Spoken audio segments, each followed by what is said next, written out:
नमस्कार फरीदाबाद, आप देख रहे हैं लाइव हरियाणा 24 न्यूज़। आज पहुंचे हुए श्री कृष्ण धाम मंदिर पर और आज संचालित तपस्विनी कृतिका शास्त्री पंजाबी से आज खास मुलाकात है हमारी। आइए इनसे बात करते हैं।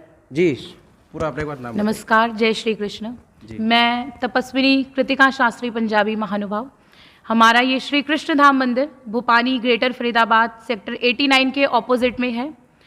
इस मंदिर को निर्माण हुए कुल 5 वर्ष हो चुके हैं। हमारी मंदिर की एक सबसे बड़ी विशेषता है जहाँ पर हम एकमात्र पार ब्रह्म परमेश्वर जगत गुरु श्री कृष्ण भगवान की उपासना तथा उनके द्वारा बताए हुए ज्ञान मार्ग ऐसे श्री मद्भगवत गीता, इसी पर ही एकमात्र चल करके हम अपना जीवन आगे समाज सेवा में निर्भर करते हुए लोगों में, समाज में, आगे हमारी यूथ में जो हिंदुत्व संस्कार जो कहीं ना कहीं लुप्त होते जा रहे हैं, वो संस्कारों को आगे जागृत रहें, वो संस्कारों से जुड़े रहें। क्योंकि कहा भी जाता है श्री कृष्ण एव जगताम परमो गुरु श्री गीतेव सार भरिता परमम सुशास्त्रम। एकमात्र श्री कृष्ण भगवान ही है जिन्होंने स्वयं अपने मुख से जगत कल्याण मात्र के लिए गीता कही, ना कि सिर्फ उस दौरान अर्जुन को उपदेश के लिए, उस युद्ध को लड़ने मात्र के लिए कहा गया, अपितु हमारे संपूर्ण जगत में आज भी हम किसी भी कार्य क्षेत्र में खड़े हों, श्रीमद् भगवत गीता एक ऐसा ग्रंथ है कि आपको उससे बाहर निकालने के लिए बहुत सरलता से वो काम आता है। उसी समाज में ये ज्ञान आगे आदान प्रदान करने के लिए हम इस मंदिर में उपस्थित हैं। ये मंदिर भले ही 5 वर्ष पूर्व निर्माण हुआ, लेकिन इस मंदिर का इतिहास बहुत सुंदर है। भारत पाकिस्तान का विभाजन होने से पहले पाकिस्तान में चकवाल शहर में हमारा ये मंदिर निर्माण था।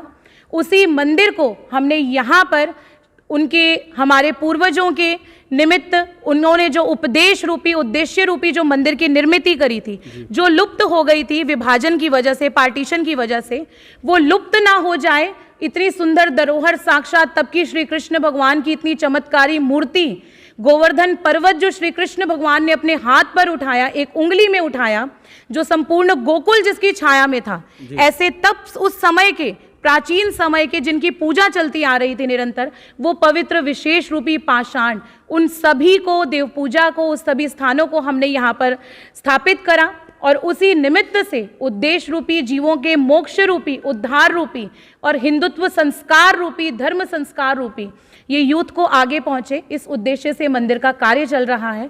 और इसी मंदिर का विशेष रूपी अब महोत्सव आ रहा है। जी, ये इस मंदिर को बने भूपानी में कितना समय हो गया है? कुल 5 वर्ष हो रहे हैं अब।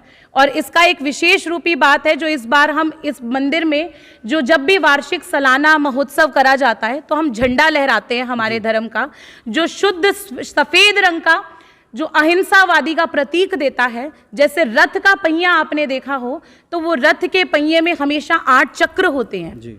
वो चक्र इस प्रकार से होते हैं कि 24 घंटे में कुल 8 जो हैं वो प्रहर होते हैं। 1 घंटे का 3 घंटे का 1 प्रहर कहलाता है। ऐसे 24 घंटे में 8 प्रहर होते हैं। तो वो अष्टों प्रहर में, 8 प्रहर में ईश्वर के नाम की ध्वज रूपी छाया हम पर होना कितना जरूरी है, उस नाम से हम ये ध्वज को लहराते हैं। और 5 उंगलियां जब बंद होती हैं तभी वो मुट्ठी कहलाती है और उस मुट्ठी को तोड़ने में किसी की ताकत नहीं होती। जी, अब ये 20 तारीख को या 19 तारीख को जो प्रोग्राम है वो किस चीज़ को लेकर प्रोग्राम है, वो बताएंगे? वो इसी विशेषता को प्रोग्राम है कि ये जो 5 साल हो चुके हैं, ये मुट्ठी, ये ईश्वर का नाम इतना मजबूत हो जाए कि अभी तक जो बीच में कोरोना का माहौल आ गया, 3 वर्ष उसमें चले गए, जो आज मंदिर एक अलग पड़ाव पर होता, लोगों में पता होता, लोगों को जानकारी होती कि यहाँ पर कृष्ण धाम मंदिर इतना बड़ा भव्य रूप में बना हुआ है, वो लुप्त है अभी भी। वो प्रचार प्रसार आगे बढ़े, लोगों के उद्धार के लिए, उनकी आत्म शांति के लिए जो मंदिर बना है वो उद्देश्य पूरा हो, इसलिए भव्य रूप से इस बार ये कार्यक्रम का आयोजन करा गया है। जहां 19 तारीख को शाम को 5 से 9 भजन संध्या और भोजन का प्रसाद की व्यवस्था है। 20 तारीख को मुख्य अतिथि के रूप में माननीय श्री कृष्णपाल गुर्जर जी, राजेश नागर जी, जगदीश एडवोकेट जी, मूलचंद शर्मा जी, ऐसे कई माननीय जन यहाँ पर आ रहे हैं।